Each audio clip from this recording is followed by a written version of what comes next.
Le 24 février 1977, à Chicago, un appartement prit feu. Les pompiers trouvèrent, sous un matelas, le corps de Teresita Bassa, la locataire. Mais on comprit vite qu'elle n'était pas morte asphyxiée par le feu. Elle avait été étranglée. Elle travaillait dans un hôpital et là-bas, les collègues témoignèrent qu'apparemment elle avait une vie tranquille. Tout ce qu'on trouva d'étrange, tout du moins relatif à cette affaire ce soir-là, c'est qu'on ne savait pas si elle avait reçu quelqu'un. Mais il y avait un post-it dans son appartement où elle avait écrit qu'un certain AS, donc c'est juste ses initiales, devait passer pour lui donner des billets de théâtre qu'il avait obtenus. Il n'y avait pas eu de vol et pas eu non plus d'abus sur Teresita. Deux collègues à elle qui souhaitaient rester anonymes et qu'on appellera Enrico et Alicia, mari et femme donc. Un soir, Alicia faisait une sieste et dans laquelle elle vit, étonnamment, le fantôme de Teresita lui parlait. Son époux témoigne qu'elle parlait dans son sommeil et qu'elle le fit au moins 2 fois, comme si elle était Teresita. À la fin, ils allèrent voir la police et répétèrent ce que Alicia avait dit dans son sommeil. Elle disait, la première personne, comme si elle était Teresita, que son assassin était un certain Alan Shorey, donc le fameux AS. Les preuves ? Eh bien, il avait pris ses bijoux, ce qu'on n'avait pas remarqué initialement, pris les bijoux de Teresita. Et ce soir-là, c'était un collègue, à la fois un collègue et un voisin de Teresita. Ce soir-là, il était passé à l'origine pour réparer le téléviseur de Teresita. Mais il l'avait étranglée quand elle avait eu le dos tourné, dans le but de lui voler ses bijoux. La preuve, aurait dit Alicia en tant que Teresita, c'est que la petite amie d'Alan portait des bijoux appartenant à Teresita. La police, perplexe, convoqua la petite amie en question au commissariat. Elle fut confrontée à la famille de Teresita qui reconnurent aussitôt des bijoux que, justement, elle portait sur elle ce jour-là. Alan Shorey, confronté, avoua bientôt. En plateau, on confirma que la police américaine faisait appel à la médiumnité, mais plus souvent qu'en France. Et qu'à travers une méthode appelée le channeling, on pouvait entrer en contact parfois avec les trépassés, qui délivrent alors un message. Et que tout le monde pouvait le faire. Fut cité l'exemple d'une femme de ménage qui écrivait de la musique digne des plus grands compositeurs, mais uniquement quand elle était en transe. Le reste du temps, sans channeling donc, elle ne connaissait même pas le solfège. Que peut-on dire de cette affaire aujourd'hui ? Eh bien, que l'affaire Teresita Bassa donc, est souvent référencée parce qu'elle est spectaculaire, je confirme, et aujourd'hui encore, elle n'a pas d'explication, elle n'a pas été réfutée. Donc, pour ce qu'on en sait, oui, elle a réussi à parler à travers une collègue et ainsi résoudre son propre meurtre.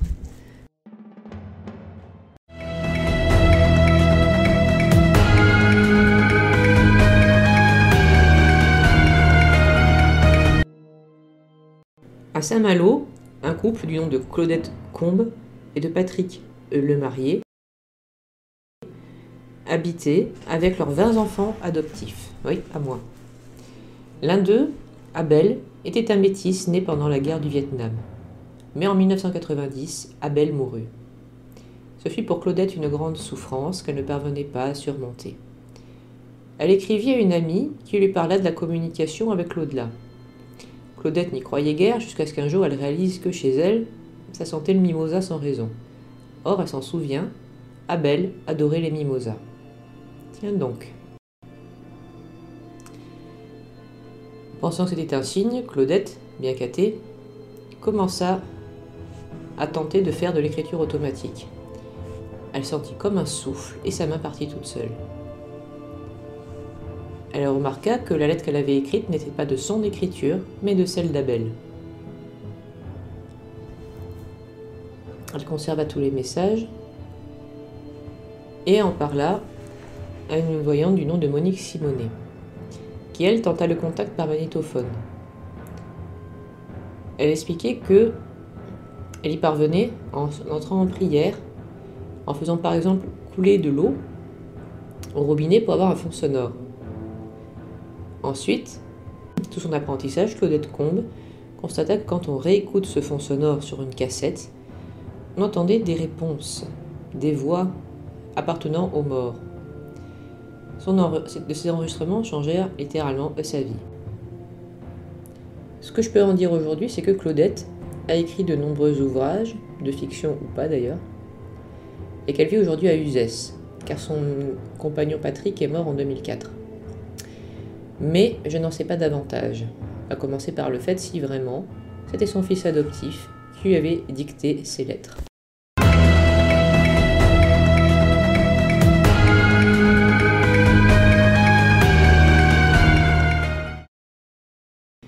Nostradamus, né en 1503 et vivant à Saint-Rémy de Provence, rédigea des almanachs appelés les Centuries.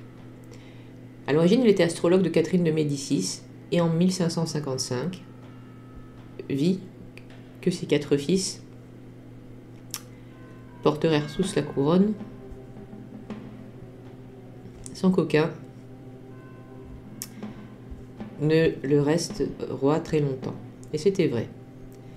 Son fils Henri III fut poignardé au ventre. Puis, ses frères moururent tous les uns après les autres. La mort d'Henri III mit d'ailleurs fin à la dynastie des Valois. Par la suite, Nostradamus se retira à Saint-Rémy et rédigea des prédictions, les fameuses centuries, qui vont jusqu'en 3797 à ce qu'il paraît. On dit qu'il aurait prédit la Révolution à travers un quatrain où il est question d'un Capet, comme la dynastie des Capétiens, de Varennes, de feu, de sang et de tranche. Or, cela semble prédire la fuite à Varennes, où un roi capétien, Louis XVI, n'a pas réussi à s'enfuir et où il finit la tête coupée, lui et son épouse, en octobre 1793. Nostradamus prédit aussi un régime de terreur sur la Russie, que une guerre aurait lieu aux alentours de 1940 et qu'elle se terminerait par un grand déluge, sûrement la bombe atomique. Il aurait également prédit la guerre du Golfe et la chute du mur de Berlin. Bien qu'elle n'ait pas été découverte à l'époque, il aurait évoqué Uranus, Neptune et Pluton. Enfin, pour 1999, c'est une des rares dates précises, il aurait parlé d'un roi victorieux. Peut-être sur les forces musulmanes, disait-on alors. Et que par la suite, on connaîtrait 18 siècles d'un bonheur parfait. Que peut-on en dire aujourd'hui? Eh bien que, trop souvent, on ne comprend le sens des centuries que quand l'événement est déjà passé. Et peut-être d'ailleurs qu'on ne le comprend que par un effet Barnum, c'est-à-dire qu'on le relie à quelque chose que nous connaissons, alors qu'en fait, Nostradamus aurait très bien pu écrire des choses volontairement imprécises sans savoir que ça collerait à un événement réel un jour. Une qui est très connue de Century, c'est celle du Romain pontife. Garde-toi de t'approcher de la cité que deux fleuves arrosent, car ton sang vient à cracher quand fleurira la rose. Ça correspond presque exactement à l'attentat dont avait été victime Jean-Paul II, dont je vais déjà parler quand il était question de Fatima. Sans doute l'attentat le plus prédit au monde, donc, puisqu'il avait été aussi par la Vierge de Fatima. Dans le cas de la centurie de Nostradamus, il y a certains éléments qui sont exacts. Un souverain pontife, donc Jean-Paul II qui était pape. Son sang viendra cracher, oui, il a été blessé mais n'est pas mort. Quand fleurira la rose, certaines personnes l'ont interprété comme étant la victoire de François Mitterrand, puisque c'était en 1981. Et le symbole de son parti, le Parti socialiste, est une rose. Par contre, c'est ça le problème, un seul fleuve coule à Rome, le Tibre. Et Jean-Paul II a été attaqué à Rome. Certains pensaient avant que ça arriverait sur Lyon, où il y a bien 2 fleuves, mais c'était à Rome. Et c'est là que ça ne colle pas. Effet Barnum donc. Quant à 1999, certains pensaient que même qu'il y aurait carrément un retour de la monarchie. Mais comme vous le savez, rien de tout ça ne s'est passé. La seule chose peut-être que pouvait prédire Nostradamus aisément, c'était les éclipses, car il y a eu une éclipse solaire en 1999. Et peut-être qu'il avait voulu en parler de cette façon, par des moyens détournés pour faire du sensationnalisme. Ou alors, il avait pressenti, mais c'était facile vu la date, que tout le monde serait plus ou moins excité et pensait avoir à faire des lendemains qui chantent, avec le changement de millénaire, à moins qu'on ait peur d'une fin de millénaire, justement. Mais, je le dis pour ceux qui n'ont pas connu, 1999, à part ça, ça avait été une année comme les autres.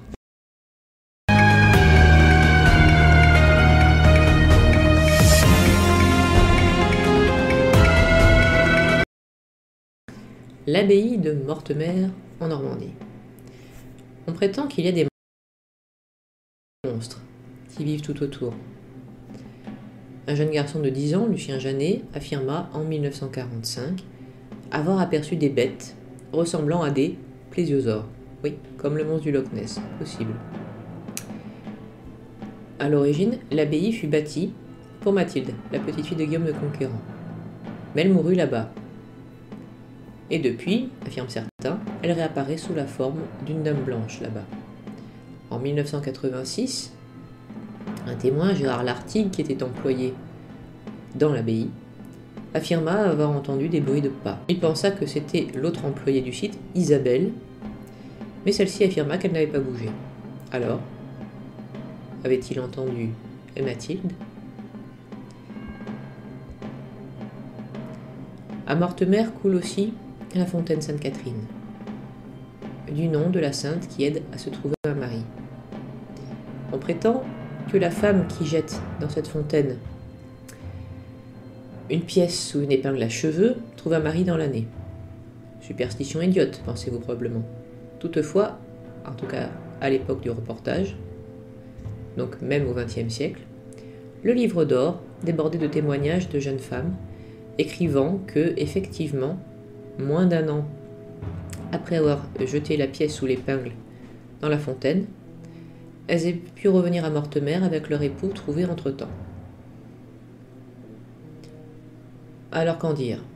Ben, déjà, pour les jeunes personnes qui ont trouvé un mari, cela pourrait tout aussi bien être un miracle, effectivement, qu'un effet coué, qu'une sorte d'effet placebo.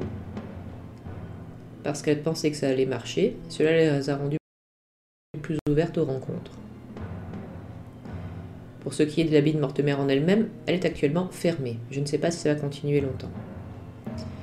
Il y a encore d'autres phénomènes de hantise là-bas, dont une concernant une chambre où plus personne ne dort depuis 1921.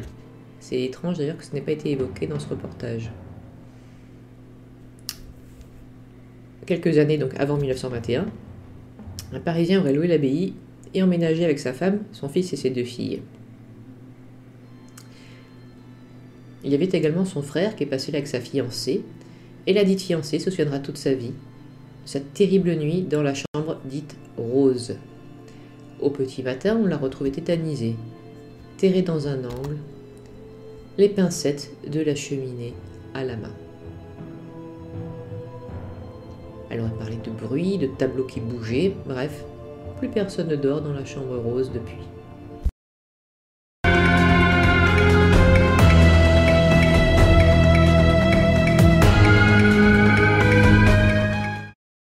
La Dame Blanche, il y aurait beaucoup à dire dessus.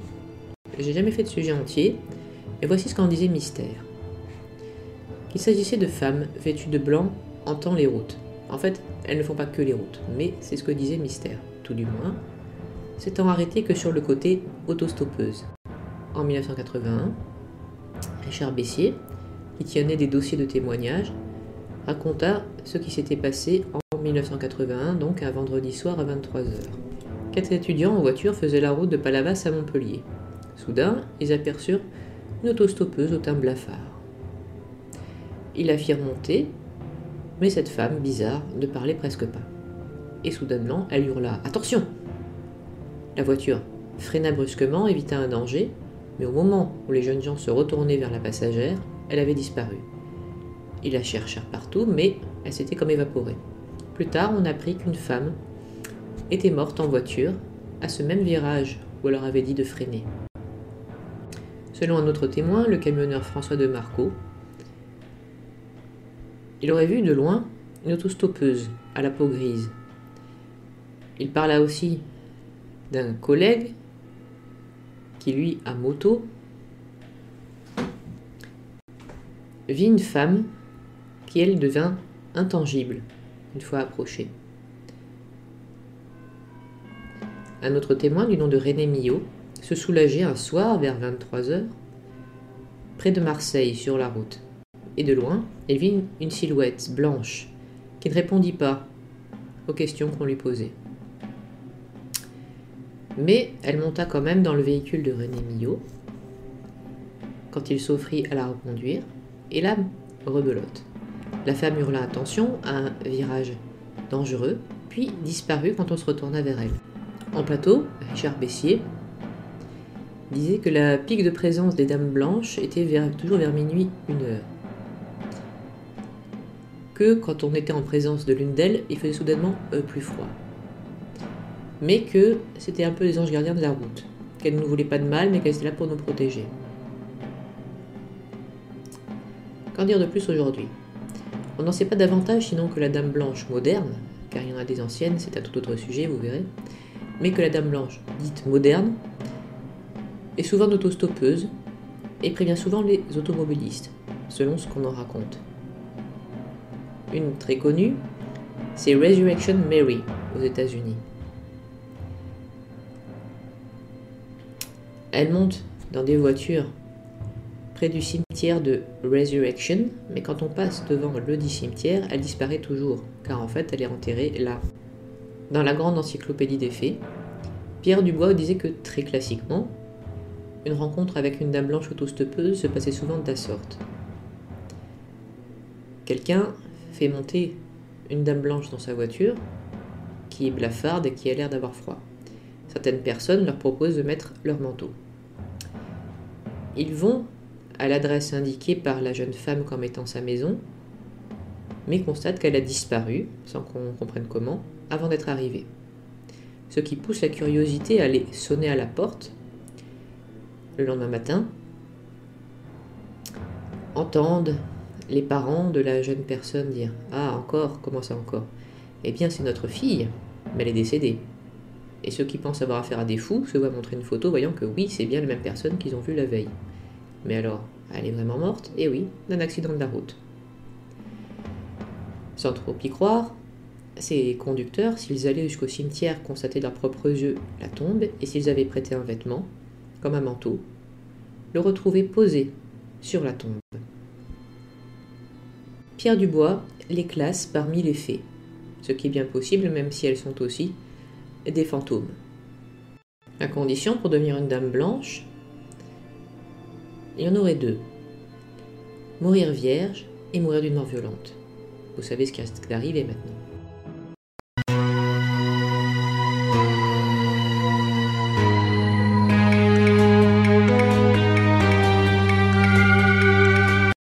Rennes-le-Château est un petit village dont l'abbé Saunière devint le curé en 1891. Il trouva une église en triste état et commença des travaux qu'il avait pu faire financer par un don. C'est alors que, en soulevant une dalle gravée d'images de chevaliers, on trouva des bouts de papier cachés dessous. Intrigué, l'abbé Saunière donna leur congé aux ouvriers et étudia lui-même les bouts de papier. Du moins, c'est ce qu'ont dit les ouvriers par la suite. Ils avaient dit aussi qu'il y avait une sorte de récipient caché sous la dalle. On n'en sait pas plus à ce moment-là, mais quelque temps après, l'abbé Saunière, semblant être devenu très riche, fait construire une villa qu'il baptise la villa Béthanie. Il fit même donner des très grandes fêtes. Il fit également refaire toute l'église, et on remarqua qu'il avait mis des symboles ésotériques dedans. Certains affirment que, en partant du pied des statues dans l'église, et si on les relie, cela donne 3 croix, dont l'une s'aligne vers Paris. L'abbé Saunière aurait aussi étudié une reproduction du tableau Les Bergers de l'Arcadie, car il trouvait que les montagnes représentées dessus ressemblaient beaucoup à celles aux alentours de Rennes-le-Château, et que le tombeau, étudié par les Bergers de l'Arcadie, ressemblait au tombeau d'Arc, également situé dans la région.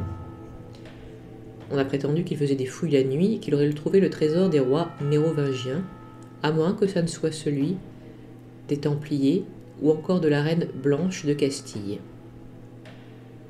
Mais que sait-on de tout cela aujourd'hui? Eh bien que la thèse du trésor de Rennes-le-Château était popularisée par le Da Vinci Code, et qu'aujourd'hui il est interdit d'y creuser.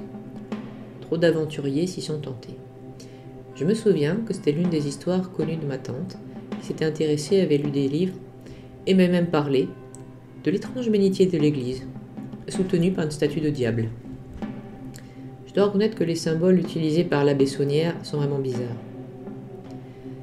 Mais certains disent qu'il n'y avait rien d'un trésor dans tout ça, et que l'abbé Saunière acceptait de l'argent pour célébrer des messes en mémoire de mort. La pratique existe dans l'église catholique, elle est complètement légale. Vous pouvez les faire dire pour le repos d'un proche. Mais ce qu'aurait fait l'abbé Saunière, c'est une sorte de trafic pour lequel il fut d'ailleurs condamné, c'est-à-dire qu'il acceptait beaucoup plus de messes qu'il ne pouvait réellement célébrer, et garder l'argent pour lui. Je n'ai pas le fin mot de l'histoire. Est-ce qu'il a vraiment trouvé un trésor? Est-ce qu'il s'est vraiment livré au trafic précité? Je ne saurais le dire. Seule sa servante savait, et pour s'assurer ses vieux jours, elle assura aux personnes qui l'ont recueilli qu'elle leur dirait tout à la fin de sa vie. Hélas, Marie, la servante, fut victime en 1953 d'une attaque cérébrale, la laissant muette et paralysée. Elle mourut 5 jours après, sans avoir pu parler. Ça c'est con! Et nous n'en savons pas davantage.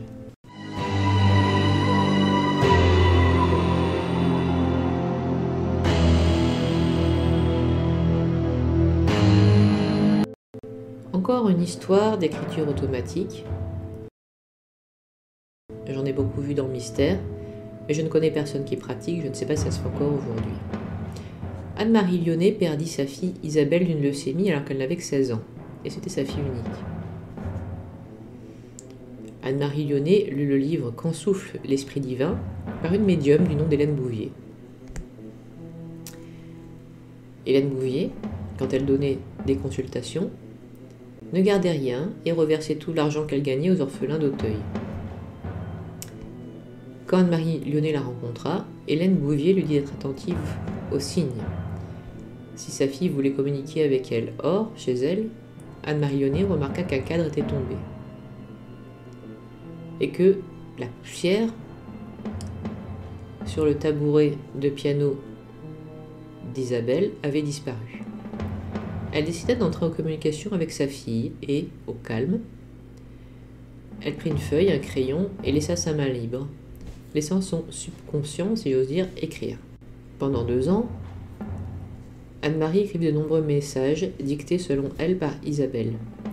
Ils avaient une portée philosophique, et elle écrivit tout un livre de cette manière. L'un de ses amis, l'écrivain Jean-Paul Sermonte, ne croyait pas trop à tout ça, mais il avait perdu sa compagne, Pascal.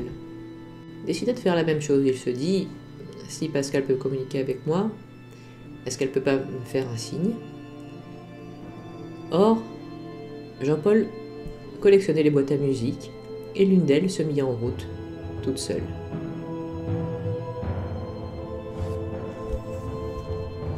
Quand il en parla à Anne-Marie, elle écrivit « C'est nous, donc Isabelle et Pascal, tu vas comprendre ». Anne-Marie rédigea un deuxième bouquin, cette fois-ci rempli des réponses données par Isabelle à des questions que des lecteurs lui avaient envoyées. En plateau, il y a eu une mise en garde contre le spiritisme, qui d'ailleurs n'était pas la même chose, paraît-il, que l'écriture automatique, mais qui reste de la communication avec les morts.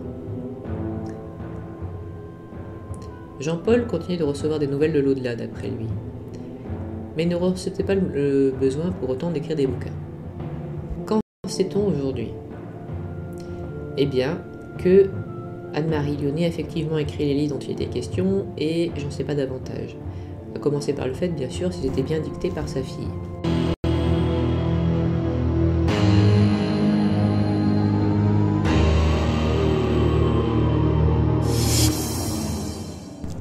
Pour le fantôme de la belle Lucie, je serai bref, car j'en avais déjà parlé, souvenez-vous, j'avais fait tout un sujet. Mais rappel des faits. Le château de Vos appartenait à l'époque à Ephraïm de la Tour. Un soir, il fit une visite guidée en août 1984 à une équipe de la radio France Inter. Un médium, Raymond Réan, et sa petite fille Aurore étaient là aussi.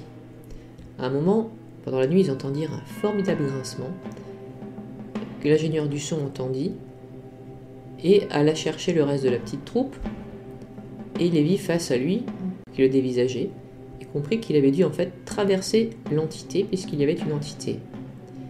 Une photo fut prise, elle est très connue. Mais il y eut des commentaires comme quoi le formidable grincement entendu n'aurait pas été produit par Lucie, mais par un condensateur ayant produit un jet de vapeur. C'est bien possible. Quant à moi, que puis-je en dire aujourd'hui? Eh bien qu'on peut visiter le château de Vos, mais qu'Ephraïm de la Tour est décédé en 2002. C'est une citoyenne britannique, Elizabeth Menser, qui l'a racheté depuis. A-t-elle vu des apparitions? Eh bien, je ne sais pas. Elle n'en parle pas.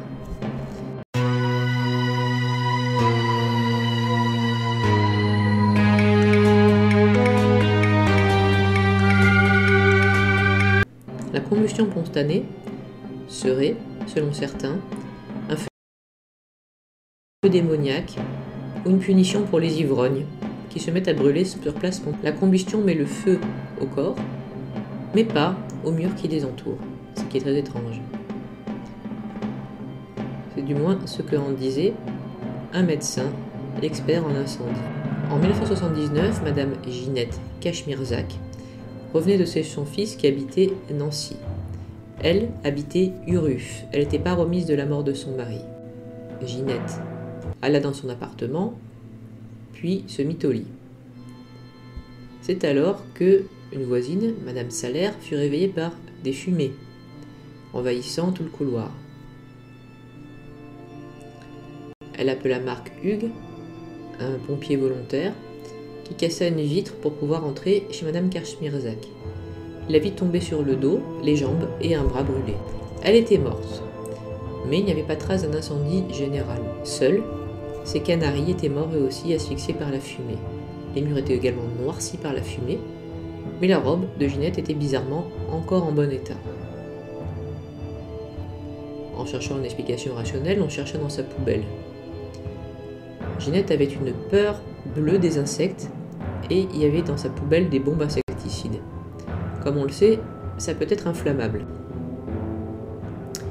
L'autre bizarrerie que releva la police, c'est qu'elle était habillée plus pour sortir que pour aller se coucher.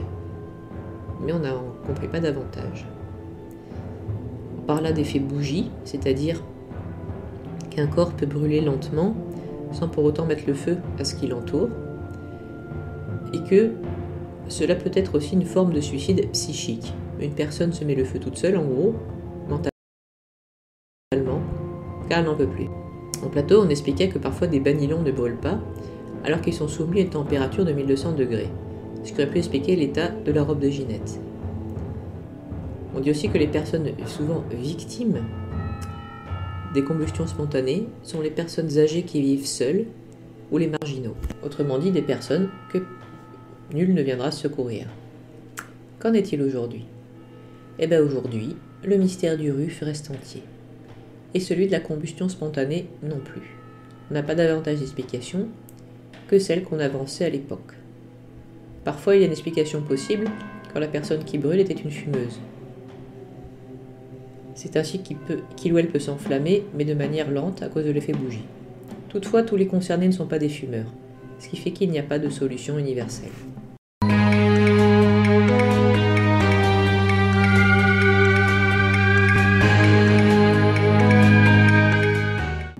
Peut-être connaissez-vous le comédien Patrick Burgel, aujourd'hui décédé.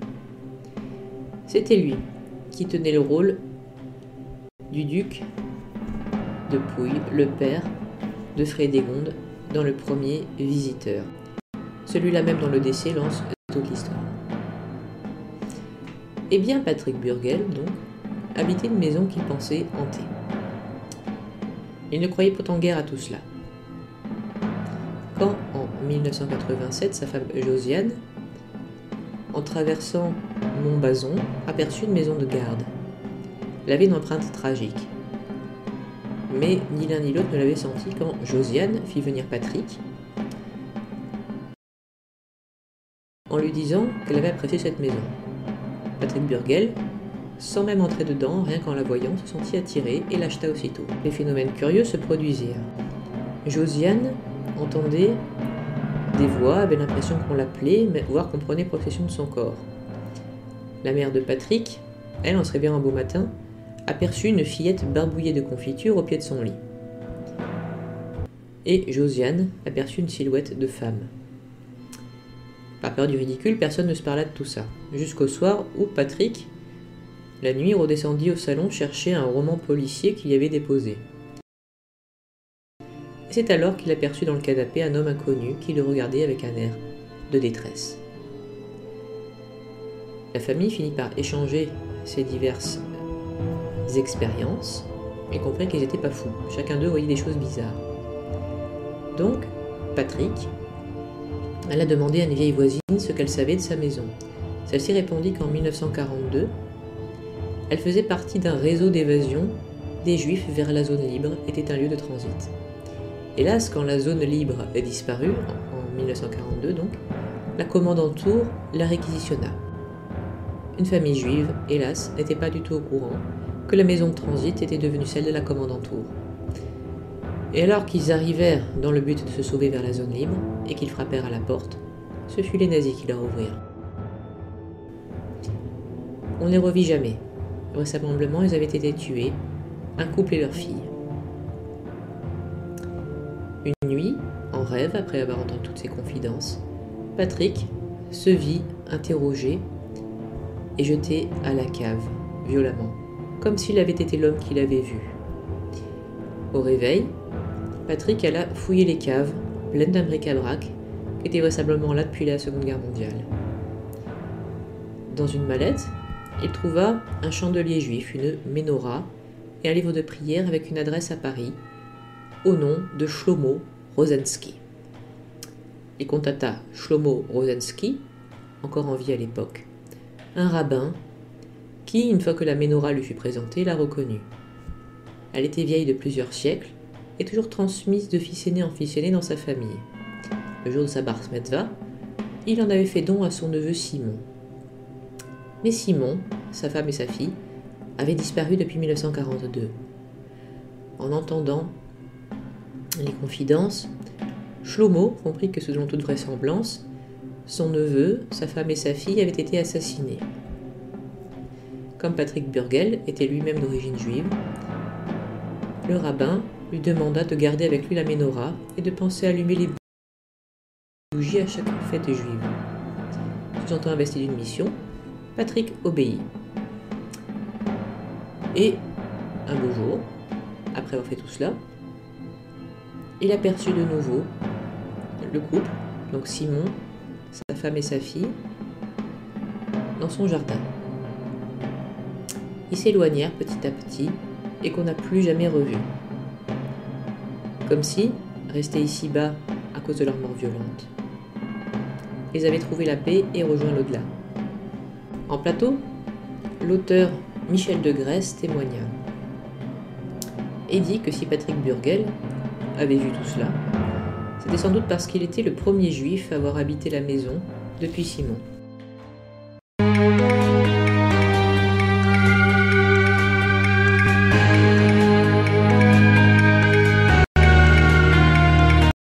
Le triangle des Bermudes est un mystère déjà bien connu, même à l'époque.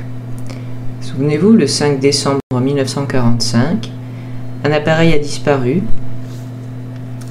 et pendant qu'on était à sa recherche, on s'est rendu compte qu'à l'époque c'était le 75e qui disparaissait au niveau du triangle des Bermudes, c'est-à-dire une zone répartie entre 3 îles différentes dont les fameuses Bermudes, au-dessus de l'océan. En 1492 déjà, il paraît que Christophe Colomb avait noté des lumières étranges et des variations de l'aiguille de sa boussole à ce niveau.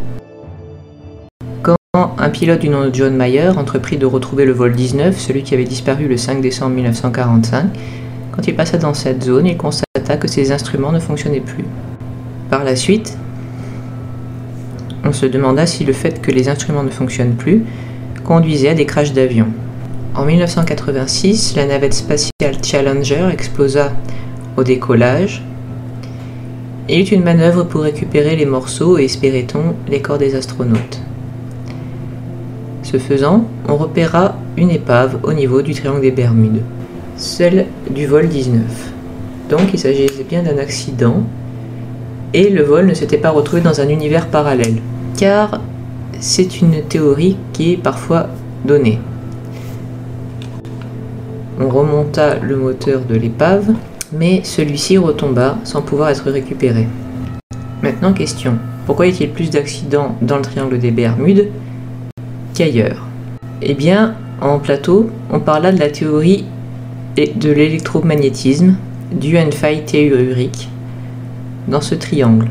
Il paraîtrait qu'au Japon, il y a un triangle semblable appelé le triangle du diable au large des côtes japonaises. Donc, selon Einstein, il y a là une faille qui pourrait propulser les équipages soit dans le passé, soit dans le futur, une faille temporelle en quelque sorte. Que sait-on de tout cela aujourd'hui? Eh bien, pas beaucoup plus.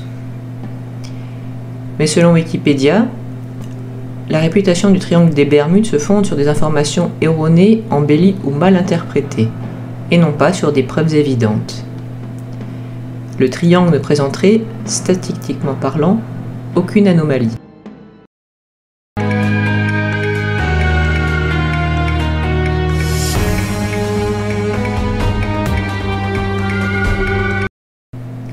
Un Allemand du nom Peter Flagg serait l'unique témoin, à l'époque encore vivant, du trésor de Rommel. Le 3 juin 1948, à Drève, dans la zone occupée par la France en Allemagne, puisque après la défaite de l'Allemagne en 1945, le pays a été divisé en zones occupées par les Alliés et vainqueurs, et donc Drève se trouvait dans une zone française. Un Alsacien, donc, qui parlait à la fois français et allemand, Jean-Paul Scherer, vit arriver dans son bureau, car c'était lui le dirigeant de la zone de Drève, voit arriver dans son bureau Peter Flagg, un ancien soldat allemand donc, qui lui raconta cette histoire incroyable. En 1943, il se trouvait en Corse, alors encore occupé, mais cette fois-ci par les Allemands. Et il affirma que les SS avec qui il se trouvait avaient coulé un trésor au large des côtes de Corse. Il demandait à faire une expédition là-bas en scaphandrier. Voilà une histoire bizarre, et quand Jean-Paul Scherer demanda des détails, Peter Flagg précisa que c'était le 16 septembre 1943.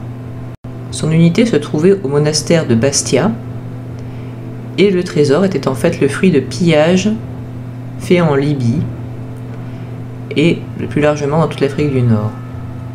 Il y aurait même le trésor du Négus, c'est-à-dire à l'époque le dirigeant de l'Éthiopie.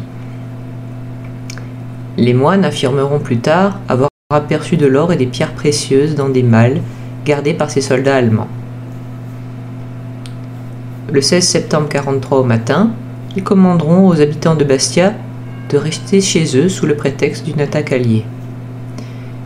Mais en vérité, certains curieux les regardèrent par la fenêtre et virent des soldats allemands transporter des caisses apparemment assez lourdes.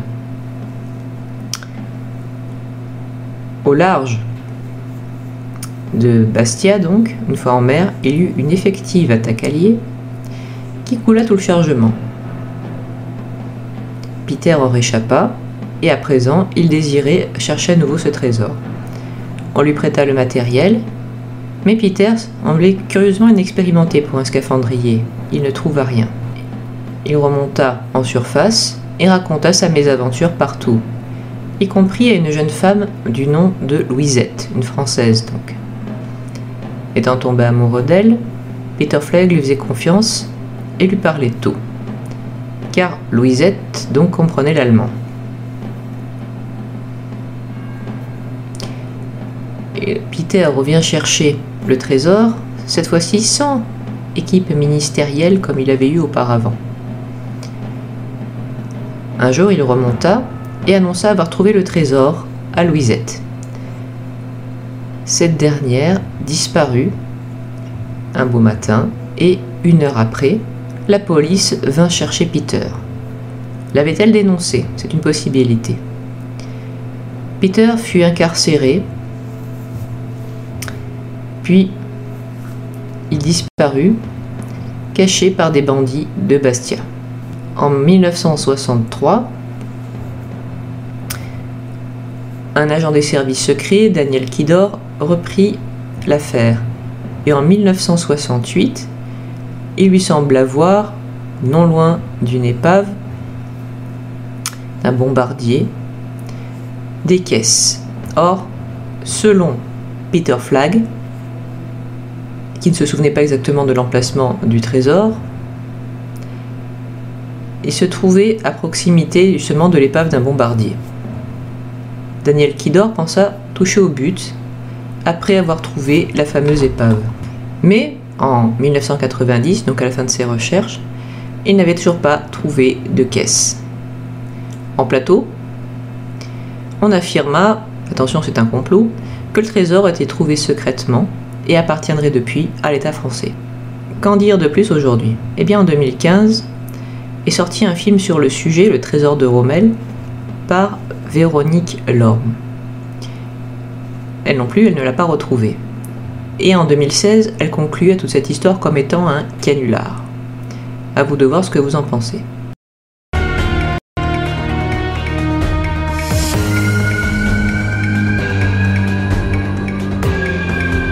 Pascal Lafargue était une hôtesse de l'air de par son métier, mais elle n'en avait pas moins souvent des visions prophétiques.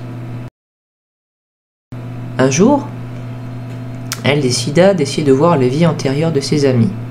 Par curiosité, l'une d'elles, Anne-Marie Leblanc, qui était la plus sceptique, se prêta à l'exercice.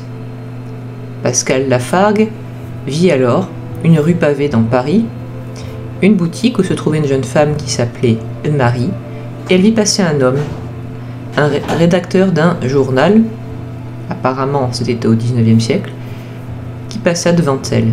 Ensuite, des hommes tentèrent de l'assassiner pour prendre les documents qu'il avait sur lui, mais Marie sortit en courant de sa boutique et sauva cet homme.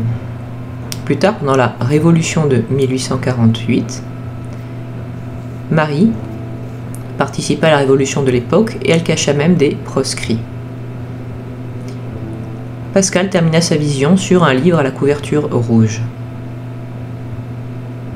Marie, la femme qu'elle avait vue, était-elle la vie antérieure d'Anne-Marie? Pour s'en assurer, le jour suivant, 3 des personnes ayant assisté à la séance, la 4e n'ayant pas pu venir, essayèrent de trouver une rue pavée montante, comme dans la vision. Il s'agissait de la rue Bourré. Et là, elles virent une boutique qui s'appelait « Au passé retrouvé ». La coïncidence semblait particulière. Elles entrèrent donc dans la boutique, celle d'un bouquiniste, et se mirent en quête des bouquins à couverture rouge. Après de longues recherches, elle trouvait un livre où il était question d'une certaine Marie, la compagne de Louis Blanc, ou Marie-Françoise Sadi Carnot de son vrai nom, effectivement le rédacteur d'un journal. Marie était sa compagne, ils ne s'étaient plus quittés, paraît-il, depuis l'attentat. Et oui, Marie donc aurait participé à la révolution de 1848, c'était dit dans le bouquin. Également, qu'elle et Louis Blanc étaient enterrés ensemble au Père-Lachaise. Amusé, le groupe d'amis alla cette fois-ci au Père-Lachaise, essayer de trouver les fameuses tombes. Mais ça prit du temps. Au début, ils ne trouvaient rien. Au bout d'un moment, Anne-Marie fut prise de migraine. Fatiguée, elle s'assit et, ça alors, on constata qu'elle s'était assise tout près de la tombe de Louis Blanc et donc de Marie. Tout cela voulait-il dire que, dans une vie antérieure, Anne-Marie était donc Marie? Eh bien, j'en sais pas plus que vous. J'ai notamment cherché sur Wikipédia si Louis Blanc existait bien. C'est exact. On nous rapporte qu'il avait un frère, mais pas de compagne. J'ignore donc si c'est vrai qu'il était avec une femme du nom de Marie.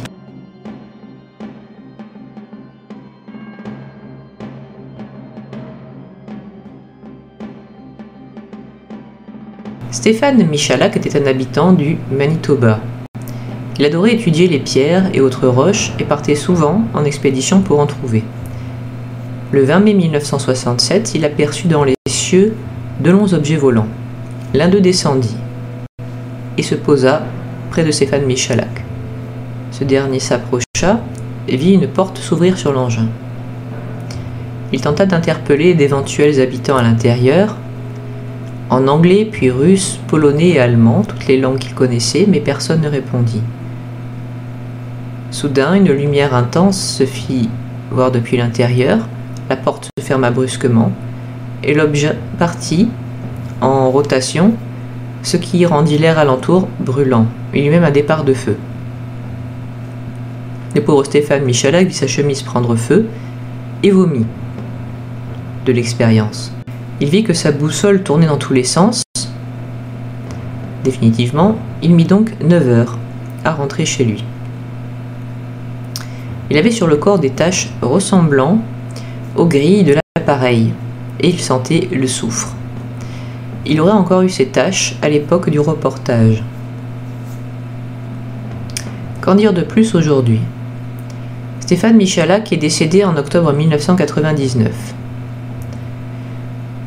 Certains pensent aujourd'hui qu'il aurait peut-être été ivre au moment de sa fameuse expérience. Il avait peut-être des problèmes de boisson.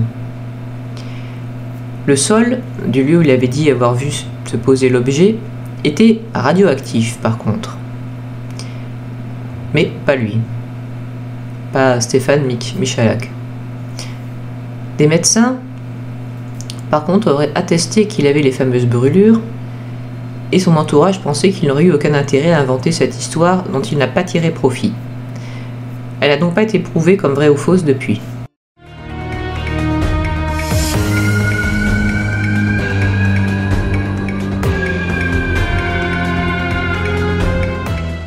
Cette histoire m'avait marqué parce que je n'avais jamais entendu parler d'enlèvement par des extraterrestres avant. Mais depuis, oui, j'ai entendu parler de quelques histoires. À l'époque, ça se passait dans la ville de Snowflake, en Arizona. Travis Walton était bûcheron, et le 5 novembre 1975, avec un groupe de collègues, ils aperçurent une lueur dans la forêt en rentrant chez eux. Travis, le seul, osa marcher dans la direction de la lueur, mais il fut littéralement foudroyé par celle-ci et s'effondra. Puis il disparut. Les autres bûcherons, complètement affolés, redémarrèrent leur voiture, puis retournèrent en ville voir le shérif. Lui, ce que le shérif crut, c'est qu'ils avaient tué Travis Walton et lui raconté cette histoire à dormir debout pour se dédouaner. Pendant ce temps-là, Travis se réveilla. Il souffrait atrocement. Il vit des créatures penchées vers lui, humanoïdes, mais pas humaines. Alors Travis se leva brusquement, partit en courant, et en essayant de comprendre où il était, réalisa qu'il se trouvait dans ce qui semblait être un vaisseau spatial. Il entra en effet dans une pièce où on voyait une sorte de pare-brise, mais ce qu'il voyait, lui, au-delà, c'était littéralement l'immensité de l'univers. Et même ce qui semblait être des cartes sur un panneau de bord. Pendant ce temps, donc sur Terre, le shérif passa les autres bûcherons au détecteur de mensonges pour essayer de déterminer s'ils avaient bien tué Travis Walton. Mais l'appareil indiqua qu'ils ne mentaient pas lorsqu'ils affirmaient que Travis avait semblé été enlevé par une soucoupe volante. Ce dernier, donc Travis, essaya de trouver un moyen de s'enfuir et il vit une silhouette vêtue d'une sorte de scaphandre d'astronaute lui faire signe d'approcher. Il se méfiait, mais bon, au point il en était, il fallait essayer de trouver un allié si possible. Travis s'approcha, mais mal lui en prit. En effet, il fut piégé et les créatures, ils avaient en fait plusieurs, lui mirent un masque à gaz sur la figure. Travis s'endormit et, heureusement, se réveilla dans la forêt où il avait été enlevé. Il erra jusqu'à ce qu'il trouve un bar et depuis là appela son frère. Certaines personnes ont dit depuis que Travis avait dû halluciner toute l'histoire et ses camarades étaient victimes d'une suggestion de groupe. Parfois, des milliers de personnes peuvent décrire la même chose en pareil cas.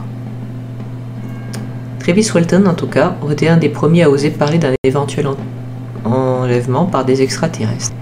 Dans les témoignages, des comédiens comme André Pousse, Daniel Gélin ou Jean Lefebvre affirmèrent croire aux extraterrestres et éventuellement aux enlèvements par ceux-ci. En plateau, on affirma qu'en fait il y avait eu des milliers de témoignages d'enlèvements et que ça remontait jusque très loin dans le temps, puisque les témoins des premiers enlèvements décrivaient les soucoupes volantes comme des bateaux volants, s'adaptant à ce qu'ils connaissaient. Toutefois, des scientifiques atténuèrent le propos en parlant de cette possibilité d'une psychosomatie. Que peut-on dire de cela aujourd'hui? Eh bien que Travis Walton et ses collègues furent soupçonnés de toxicomanie, ce qu'ils reconnurent publiquement consommer occasionnellement du cannabis. On soupçonna aussi Travis Walton d'avoir inventé cette histoire dans un but mercantile de publication. D'ailleurs, il avait déjà été condamné en 1971 pour émission de faux chèques.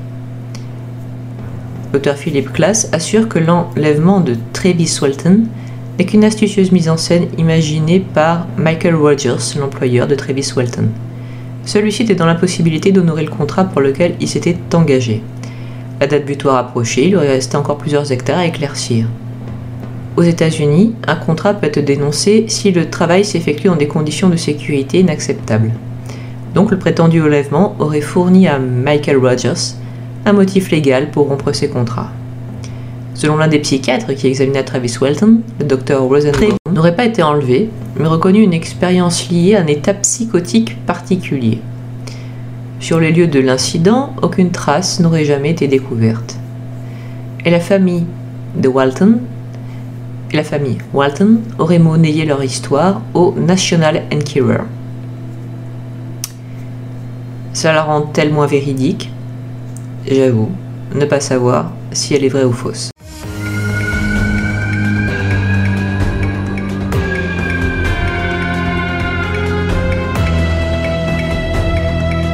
Un Américain, Dan Decker, assistait le 24 février 1983 à l'enterrement de James Kisbar, 63 ans, son grand-père, dans la ville de Strumbout. Don, qui avait 21 ans à l'époque, faisait de la prison pour recel d'objets volés. On l'avait donc sorti spécifiquement pour qu'il assiste à l'enterrement. Et ce que personne ne savait, c'était que son grand-père avait abusé de lui quand il avait 7 ans. Le soir venu, quand toute la famille se retrouva, de l'eau se mit à couler sur le mur du salon. Comme la famille de Dan Decker était des locataires, ils appelèrent le propriétaire, Ron, qui, sur place, ne put que constater qu'il n'y avait pas de conduit qui avait éclaté, par exemple. On appela alors la police, qui, une fois dans le salon, selon les policiers, donc, virent des gouttes glisser à l'horizontale et non pas à la verticale vers l'entrée de la maison. Le lendemain, quand toute la famille de Don était au restaurant, rebelote. De l'eau se mit à dégouliner. Pire, quand on tenta de passer un crucifix au cou de Don, cela le brûla comme s'il était possédé. Autour de lui aussi, on vit des casseroles se mettre à léviter. Un policier sceptique lui mit un sac sur la tête, puis une croix dans les mains, pour que Don ne sache pas que c'était une croix, mais celle-ci lui brûla quand même la main. Ce même policier se vit violemment projeté en arrière, et on lui trouva une griffure au cou. Pour tenter de guérir Don, on fit une prière collective pour lui, et la pluie cessa. Puis, comme il se devait, Don Decker revint en prison pour terminer de purger sa peine. Sauf qu'il se mit à pleuvoir dans la prison aussi. C'est là qu'on se mit à accuser Don de provoquer la dite pluie. Le directeur de la prison, paraît-il, se retrouva inondé jusqu'au niveau de sa chemise. Il appela un pasteur, le révérend Blackburn, qui ne croyait absolument pas à ces histoires de possession. Toutefois, une fois en présence d'un Decker, il remarqua une puanteur effroyable, comme s'il y avait un cadavre en décomposition dans la pièce, ce qui n'était pourtant pas le cas. Dan Decker se frotta les doigts et aussitôt la pluie reprit, comme s'il pouvait la contrôler. Le révérend se mit à prier et constata que les pages de son missel qu'il consultait, elles, restaient sèches. Comment faisait Dan Decker? Car après, les phénomènes cessèrent. Comment faisait-il? Était-il vraiment possédé? Ou était-il capable de télékinésie? En plateau, on parla du fait que le grand-père, même mort, tourmentait toujours l'âme de Dan Decker, ce qui est très possible, et que les larmes, comme elles sont liées au regret, toute cette eau, en fait, avait une sorte de fonction purificatrice pour Don. Que peut-on en dire de tout cela aujourd'hui? Eh bien, que Don Decker a fait parler de lui en octobre 2012, il fut arrêté pour un incendie criminel, puis libéré sous caution. Et c'est tout. Je ne sais absolument pas s'il fait toujours tomber la pluie aujourd'hui.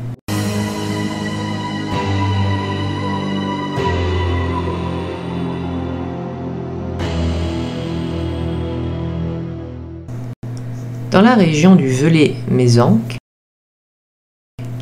on prétendait que Satan avait planté ses crocs.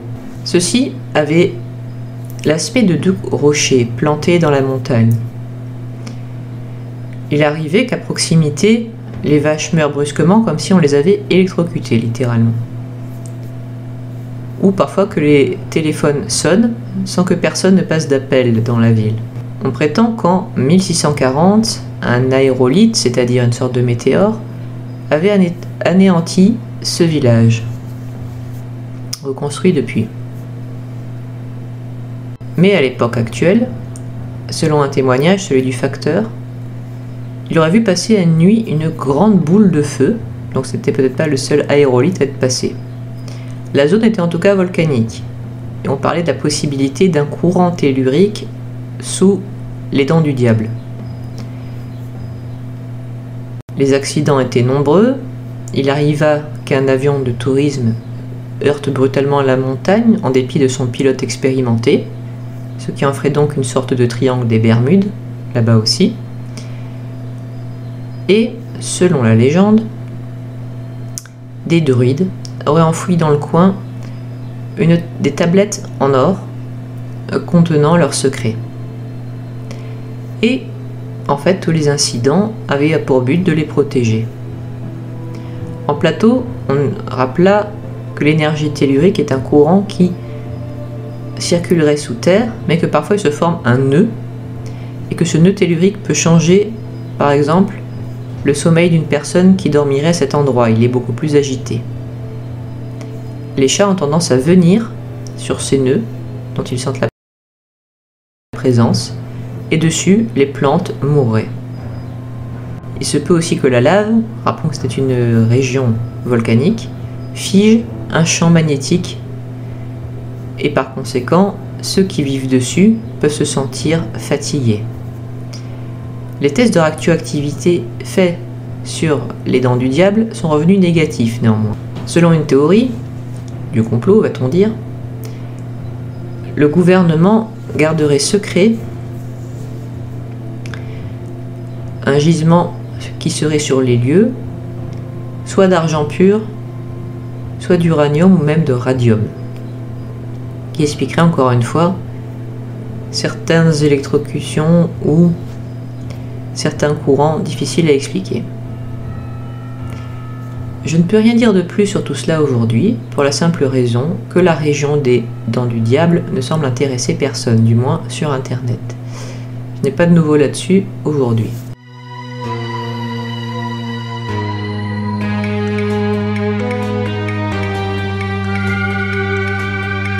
Un Allemand du nom d'Adolf Homs était orphelin, car sa mère est décédée le jour de son accouchement et n'avait même pas de photo d'elle.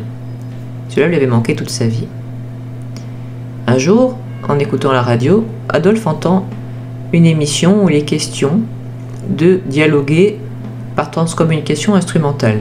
Je vous ai déjà expliqué, on a déjà abordé certains sujets où des personnes l'ont fait avec un magnétophone, c'est-à-dire de laisser tourner le magnétophone pendant un moment, puis réécouter le son, voir si on n'entend pas la voix des morts. Adolf Homs le fit pendant 1 an, mais n'entendit jamais rien, jusqu'au jour où il lui sembla entendre une voix de femme disant « Je me manifeste » sur la bande audio, et était certain qu'il avait entendu sa mère. Mais il n'en était rien. Adolf fit écouter les enregistrements à sa femme et à sa fille, et elles aussi entendirent une voix, mais toujours différente sur les enregistrements. Apparemment, c'était jamais sa mère. Adolf ne se découragea pas, et un jour qu'il écoutait la radio, le programme fut interrompu brusquement, et une voix questionna. « Gamin, tu m'as appelé ?» Adolf en conclut qu'il avait réussi. Il entendait des voix qui disaient maintenant « Appelle-nous », apparemment de la part des morts. Le beau-père d'Adolf, Friedrich, était à l'époque malade. Et voici qu'un matin, alors qu'Adolf avait laissé son ordinateur allumé, Rosie, sa femme, vit le mot « deuil » s'inscrire spontanément sur l'écran de l'ordinateur, puis le nom de son père. Peu après, on la contacta pour lui dire que celui-ci venait de décéder, comme si les appareils avaient prévenu de ce qui allait arriver. Pire encore, une nuit, les appareils de la famille se déclenchèrent tous spontanément au milieu de la nuit. Tout le monde eut peur. La femme d'Adolf lui demanda d'arrêter, d'essayer de chercher à communiquer avec les morts, et il arrêta. Quelques jours, effectivement. Mais alors, un matin, son téléphone sonna. Adolf décrocha et, mine de rien, il entendit sa mère, donc, lui parler, lui dire « Demain, mets ta télévision en marche parce que tu verras ton beau-père qui va communiquer avec toi. » Ça ne s'invente pas. Adolf fit donc venir Madame Schmidt, la mère de sa femme Rosie, devant l'écran. Il alluma son téléviseur sur une chaîne où ne passait à ce moment-là aucun programme. La famille s'assit, attendit. Précisons que la belle-mère d'Adolf était très sceptique, mais tout à coup, une image floue se forma sur l'écran. Une image qui ressemblait beaucoup à Friedrich, le beau-père d'Adolf. « Ici, c'est papa », dit celui-ci. C'était le 3 juillet 1988. Alors, j'admets, cette histoire m'avait laissé bouche bée. En plateau, une femme du nom de Corinne, qui avait perdu son mari, avait essayé elle aussi la transcommunication instrumentale. Mais elle avait quelques problèmes. Un jour qu'elle avait enregistré une voix, elle ressentit des étouffements. Et en se renseignant, elle sut que la personne avec qui elle parlait s'était suicidée en se pendant. Plus tard, elle parla avec encore une autre, et cette fois-ci, elle ressentit de violents maux de tête. Elle arrêta la communication, chercha à comprendre qui était cette personne, et elle aussi s'était supprimée, mais d'une balle dans la tête. Corinne décida d'arrêter de parler avec les personnes qui avaient mis fin à leur jour. Et même avec les défunts classiques, elle eut des problèmes. En parlant à quelqu'un qui avait fait une crise cardiaque, Elle dit qu'elle s'était littéralement sentie partir, et c'est pourquoi elle avait arrêté la transcommunication instrumentale. Moi, ça ne m'a pas incité à commencer. Mais j'ai dit, cette histoire m'avait laissé stupéfaite. Je me disais, vraiment, le téléphone peut sonner et vraiment, il peut s'agir d'une personne disparue. Mais bon, je n'ai pas eu l'occasion de vérifier. Et je ne peux pas savoir si c'est vrai pour la simple raison que je n'ai trouvé nulle part trace de l'histoire d'Adolphe Holmes.